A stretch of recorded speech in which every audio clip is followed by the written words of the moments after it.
Assalamu alaikum. Hello everyone. Welcome back to my channel. Today I'm making a video that is about of tech question. So this class is very important, especially for the student of SSC. So let's get started. Hello বন্ধুরা, আজকে আমি আপনাদের সামনে আরেকটি গুরুত্বপূর্ণ গ্রামারের topic নিয়ে হাজির হলাম। সেই গ্রামারটি মূলত যারা এসএসসি স্টুডেন্ট আছেন তাদের জন্যই শুধু এই ক্লাসটি। এবং এর পাশাপাশি যারা জব সিকার আছেন, গভর্নমেন্ট জব সিকার আছেন, তাদেরও ওই দেখা যাচ্ছে যে পরীক্ষাতে টেক কোয়েশ্চেন থেকে প্রায় সময়ই প্রশ্ন এসে থাকে। সো বোঝাই যাচ্ছে এই ক্লাসটি খুবই গুরুত্বপূর্ণ। সো আপনারা এই এসএসসি স্টুডেন্ট যারা আছেন তাদের জন্য মূলত এই ৫ নাম্বার বরাদ্দ থাকে পরীক্ষায়। এই টপিকটি একটু সহজ, কিন্তু আবার কঠিনও আছে। যেমন এই ট্যাগ কোয়েশ্চেনের মধ্যে কিছু এক্সেপশনাল রুল আছে, আপনাকে অবশ্যই সেটা জানতে হবে, নয়তো পাসে পাস পাবেন না। অনেক স্টুডেন্টরা আছে যে হ্যাঁ আমি ট্যাগ কোয়েশ্চেন তো পারি, পাসেই পাবো, কিন্তু না, দেখা যাচ্ছে যে তারা পাসে ৩ অথবা ২ পায়, হ্যাঁ, পাসে পাস পায় না, কারণ এক্সেপশনাল কিছু রুল আছে, এই রুলগুলো তারা বোঝে না। সো আজকে আমি এই ট্যাগ কোয়েশ্চেন সম্পর্কে ২ থেকে ৩টি ক্লাস বা পর্ব দিব। এই পর্বের মাধ্যমে এই ট্যাগ কোয়েশ্চেনটি শেষ হবে এবং লাস্টে আমি একটি এক্সেপশনাল কিছু রুলসের এক্সারসাইজ আছে, সেগুলো আপনাদেরকে দিব। আপনারা সেগুলো যদি করেন তা আশা করা যায় পরীক্ষাতে পাসে পাস পাবেন। সো আমরা ক্লাসটি শুরু করি। Tag question. ট্যাগ কোয়েশ্চেনের অপর নাম আমরা বলি টেইল। ট্যাগ কোয়েশ্চেনের অপর নাম কি? টেইল। টেইল শব্দের অর্থ কি? লেজ। ওকে, এখন দেখেন আসলে ট্যাগ কোয়েশ্চেনটা আসলে মূলত কি, আগে এটাকে জানতে হবে প্রথমেই। তারপরে আমরা ট্যাগ কোয়েশ্চেনটা ওই রুলসগুলা আপনাদের সামনে নিয়ে আলোচনা করব, তাহলে ইনশাল্লাহ বুঝতে পারবেন। সো বক্তার কথাকে আরও বেশি স্পষ্ট করতে ও স্বীকৃতি পেতে মূলত ট্যাগ কোয়েশ্চেন এর ব্যবহার করা হয়। মূলত এই ট্যাগ কোয়েশ্চেনটা আপনি কোনো একটা কথা বা বড় একটা কথাকে আপনি সংক্ষিপ্ত আকারে বলবেন, সেটাই হলো ট্যাগ কোয়েশ্চেন। সো মনেই রাখতে হবে, কি মনে রাখতে হবে? স্টেটমেন্ট বা উক্তি যে বাক্যটা থাকবে বা বাক্যটি অ্যাফার্মেটিভ হলে ট্যাগ হবে নেগেটিভ, এবং স্টেটমেন্টটি যদি নেগেটিভ হয় তাহলে ট্যাগ কোয়েশ্চেন হবে অ্যাফার্মেটিভ। দ্যাট মিন্স বাক্যটা যদি পজিটিভ হয়, মনে করেন একটা সেন্টেন্স, হ্যাঁ, আপনি লেখছেন হি রিড আ বুক, সে একটি বই পড়ে, বাক্যটা কিন্তু পজিটিভ। সো আপনি যখন ট্যাগ কোয়েশ্চেন করতে যাবেন তখন নেগেটিভে কিন্তু উত্তরটা হবে, ঠিক আছে? আবার যদি বাক্যটা নেগেটিভ থাকে তখন বাক্যটা কিন্তু পজিটিভের ট্যাগ কোয়েশ্চেন হবে। সো ক্লাসটা প্রথম থেকে শেষ পর্যন্ত দেখেন, তাহলে ইজিলি এই ট্যাগ কোয়েশ্চেন সম্পর্কে বুঝতে পারবেন। এখন একটা নোট দেখেন, ট্যাগ কোয়েশ্চেন, ট্যাগ কোয়েশ্চেনের নাউন এর প্রনাউন ফর্ম হয়, মানে সবসময় যদি কোনো নাউন থাকে, ঠিক আছে, কোনো নাম থাকে, তাহলে এর সবসময় ট্যাগ কোয়েশ্চেনের প্রনাউন ফর্ম হবে। আর ট্যাগ কোয়েশ্চেনটা সবসময় স্মলার লেটার হবে, কখনো বড় হাতের অক্ষর হবে না, সবসময় ছোট হাতের অক্ষর হবে। আরও প্রনাউন থাকলে প্রনাউনটি, মানে যদি কোনো প্রনাউন থাকে আবার, তাহলে সেই প্রনাউনটি আবার বসে যাবে, ঠিক আছে, মানে ছোট হাতের অক্ষরে, স্মলার লেটার হাতের অক্ষরে হবে। এবং ট্যাগ কোয়েশ্চেনের উত্তরটি সবসময় স্মলার লেটার হবে, বুঝতে পারছেন? সবসময় স্মলার লেটার হবে, একমাত্র গড এবং আল্লাহ যদি থাকে সাবজেক্ট হিসাবে বসে, তখন সেই প্রনাউনটা ক্যাপিটাল লেটারে হবে। সো দেখেন, ট্যাগ কোয়েশ্চেনে সবসময় প্রনাউন অনুযায়ী ভার্ব হবে। এখন প্রনাউন যেটা থাকবে, ঠিক আছে, ওইটা অনুযায়ী কিন্তু ভার্ব হবে। প্রনাউনটা যদি সিঙ্গুলার হয় তাহলে ভার্বটা কী হবে? সিঙ্গুলার। প্রনাউনটা যদি প্লুরাল হয় তাহলে ভার্বটা কী হবে? প্লুরাল। সো আমরা একটু দেখি, তাসলিমা। তাসলিমার জন্য তাসলিমা একটা নাম না, একটা মেয়ের নাম। সো ইন দ্যাট কেস, এই তাসলিমা যেহেতু একটা মেয়ের নাম, সো এর প্রনাউন কি? শি ব্যবহার করবেন, মানে শি হবে। আর যদি কোনো পুরুষের নাম থাকে, যেমন করিম, তাহলে এর প্রনাউন হবে হি, ঠিক আছে? এবং কোনো বস্তুকে বোঝালে প্রনাউনটি ইট ব্যবহার করবেন।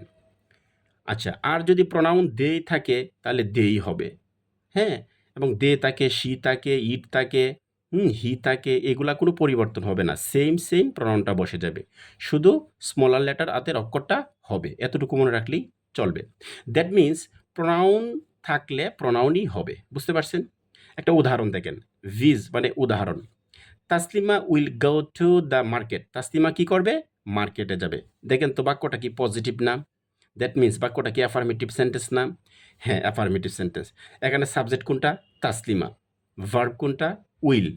গো কি? ওইটাও ভার্ব, ওইটাও ভার্ব, কিন্তু এটা সাহায্যকারী ভার্ব হিসাবে বাক্যে ব্যবহৃত হয়েছে এবং গো একটা মূল verb. To the market. So বাক্যটা কিন্তু পজিটিভ।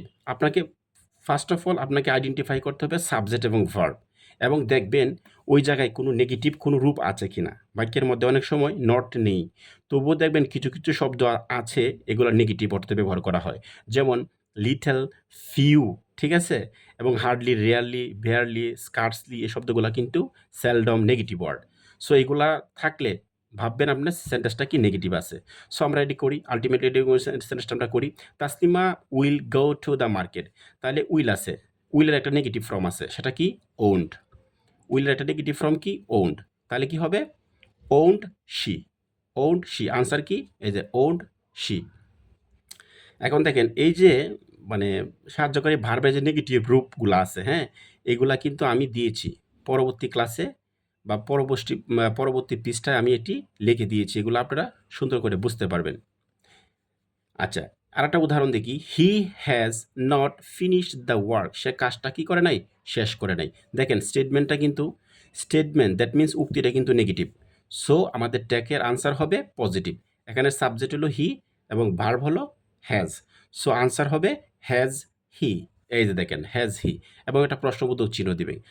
ঠিক আছে? আরেকটা কথা বলি, ট্যাগ কোয়েশ্চেনটা আপনি যখন পরীক্ষার খাতায় লিখবেন তখন সেম প্রশ্নটা সবটা লিখে, ঠিক আছে, তারপর ট্যাগের একটা কমা দিবেন, কমা দেওয়ার পরে আনসারটা লিখে আনসারটা নিচে একটা টান দিবেন।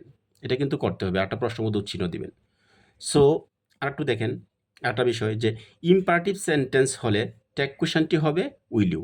দ্যাট মিন্স কোনো যদি ইম্পারেটিভ সেন্টেন্স থাকে, হ্যাঁ, তাহলে ডাইরেক্ট, ঠিক আছে, আপনি আনসারটা উইল ইউ অথবা ওন্ট ইউ লিখে দিবেন, এবার একটা প্রশ্নবোধক চিহ্ন দিবেন, ঠিক আছে, আর একটা টান দিবেন।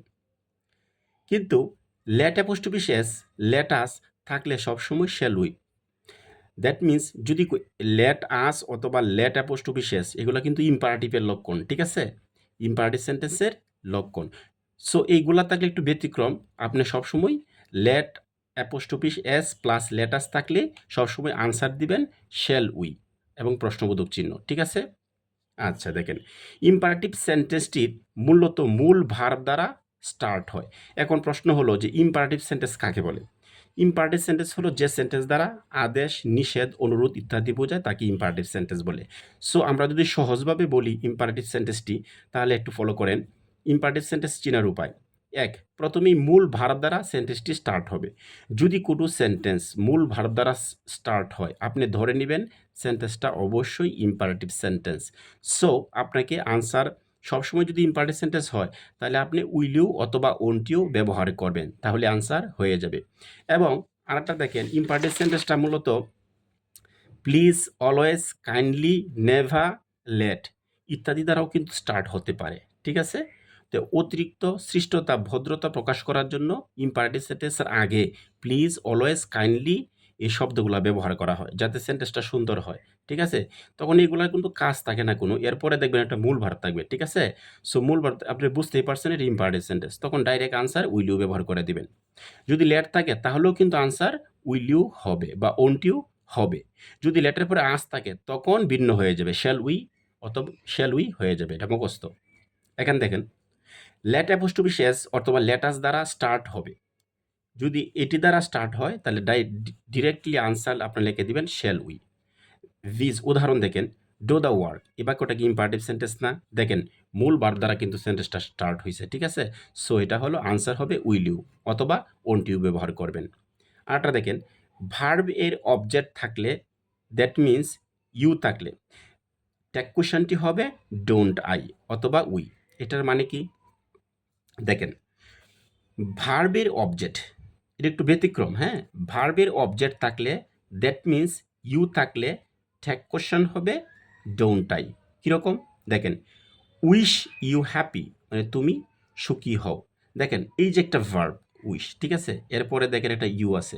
যদি কখনো উইশের পরে ইউ থাকে তখন আপনি ডিরেক্টলি আনসার লিখবেন ডোন্ট আই, ডোন্ট আই, ঠিক আছে? কেন ডোন্ট আই? কারণ দেখেন এই জায়গায় কিন্তু সাবজেক্ট একটা উজ্জ্ব আছে মনে মনে, যেমন আই উইশ ইউ হ্যাপি, দেখছেন এটা কিন্তু সাইলেন্ট মানে নীরব আছে, একটা সাবজেক্ট এখানে আছে।